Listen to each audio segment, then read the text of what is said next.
সকলে সমবেত হয়, সবার আগে আগে যাওয়ার চেষ্টা করে। কিন্তু সেই সাহাবী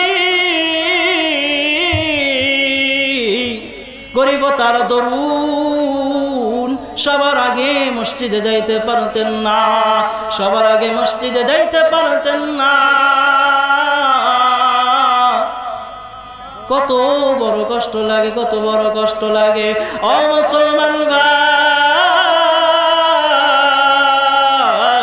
আজকে আল্লাহ পাক রব্বুল আলামিন আমাদেরকে আপনাদেরকে কত নিয়ামত রাজি দান করলেন, কত অর্থ সম্পদ দান করলেন, কিন্তু আমরা আল্লাহ পাক রব্বুল আলামিনকে সামান্য অর্থ সম্পত্তির কারণে, সামান্য অর্থ টাকা পয়সার কারণে আল্লাহ পাক রব্বুল আলামিনকে গেছি বলিয়া।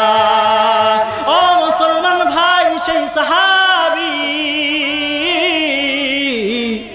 হুজুর সাল্লাল্লাহু আলাইহি ওয়াসাল্লামের পেছনে নামাজ আদায় করার জন্য হযরতে আব্দুল্লাহ রাদিয়াল্লাহু তাআলা আনহু সবার পেছনে মসজিদে যাইতেন। আবার যখন জামাত শেষ হতো সবার আগে চলে আসতো।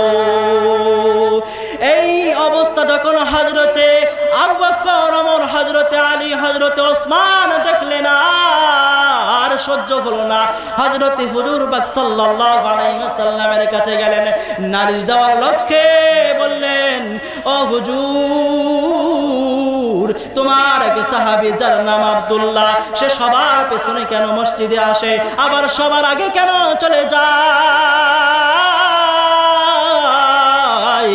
আমরা জানতে চাই তার কি হয়েছে, কেমন কি জন্য সবার আগে মসজিদের থেকে চলে যায়, আবার সবার পরে আসে। যখন হুজুর সাল্লাল্লাহু আলাইহি ওয়াসাল্লাম এই বিষয়ে অবগত হন, হযরতে আবু বকর সিদ্দিক রাদিয়াল্লাহু তাআলা আনহু, হযরতে আব্দুল্লাহ রাদিয়াল্লাহু তাআলা আনহু এই ঘটনা যখন হযরতে হুজুর পাক সাল্লাল্লাহু আলাইহি ওয়াসাল্লামকে জানাইলেন, হুজুর পাক সাল্লাল্লাহু আলাইহি ওয়াসাল্লাম বললেন, ঠিক আছে, আমরা এখন যাব তার বাড়িতে গিয়ে তাকে জিজ্ঞাসা করব, আমরা আসল বিষয় সম্পর্কে অবগত হব। তার আগে আমরা কিছু ভাবে ভাবতে পারবো না, আমরা কিছু মতনৈক্য করা যাবে না। ও মুসলমান ভাই,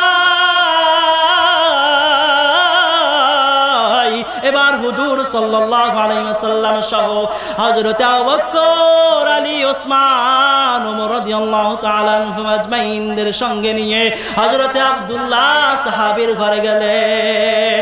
গিয়ে যখন আব্দুল্লাহ রাদিয়াল্লাহু তাআলা আনহুর দরজা কি করে মারায়, আব্দুল্লাহ আব্দুল্লাহকে বলে ডাক দেয়, হযরতে আবু বকর সিদ্দিক রাদিয়াল্লাহু তাআলা আনহু ডাক দেয়, ওসমান ডাক দেয়, আলী ডাক দেয়, ওমর ডাক দেয়, কোনো আওয়াজ নাই। আমার হুজুর পাক সাল্লাল্লাহু আলাইহি ওয়াসাল্লাম যখন ডাক দেয়, তারপরেও কোনো আওয়াজ নাই। হুজুর সাল্লাল্লাহু আলাইহি ওয়াসাল্লাম বললেন, ভাই আবু বকর, আমার আব্দুল্লাহ মনে হয় কোনো কাজের মধ্যে ব্যস্ত রয়েছে, যার কারণে আমাদের জবাব দিতেছে না।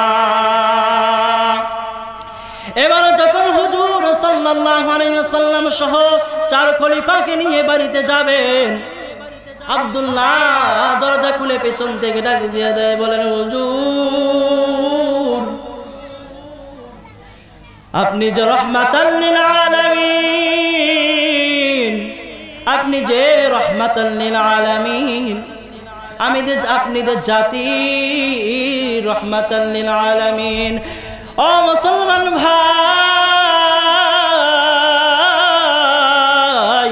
এবার আব্দুল্লাহ ডাক দিয়ে বললেন, হুজুর, কি জন্যে এসেছেন আমার এই গরিব সাহাবীর বাড়িতে, একটু যদি বলতেন তাহলে আমি খুশি হইতাম।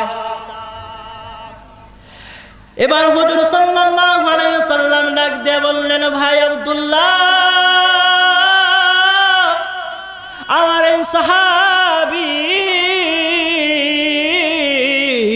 হযরতে আবু বকর, হযরতে ওমর, হযরতে ওসমান, হযরতে আলী রাদিয়াল্লাহু তাআলা আনহুম আজমাইন, আমাকে তোমার ব্যাপারে জানাই দিয়েছেন তুমি নাকি কেন মসজিদে সবার পরে যাও আবার সবার আগে আসো। আব্দুল্লাহ সাহাবী রাদিয়াল্লাহু তাআলা আনহু এবার চোখের পানি আর আটকে রাখতে পারলেন না, চোখের পানি ছেড়ে দিয়ে ডাক দিয়ে বললেন, হুজুর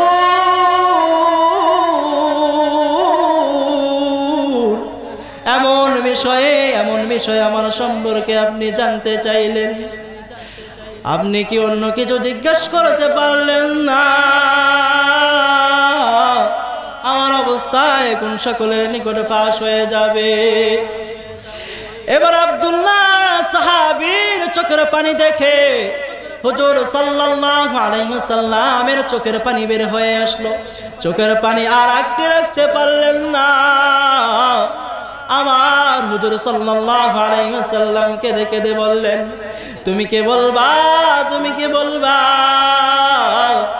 হযরত আবু বকর সিদ্দিক রাদিয়াল্লাহু তাআলা আনহু ডাক দিয়া কয়, ইয়া রাসূলুল্লাহ, ইয়া হাবিবাল্লাহ,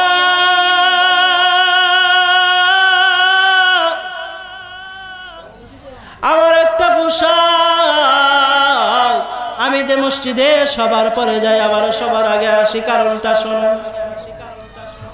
আমার একটা পোশাক, যেই পোশাক পরে আমি মসজিদে যাই আপনার পেছনে নামাজ আদায়ের লক্ষ্যে, আবার সেই পোশাক পরিধান করে যখন বাড়িতে রওনা দেই, সেই পোশাক পরে যখন আমার বিবির নিকট আসি, এই পোশাক পরে আমার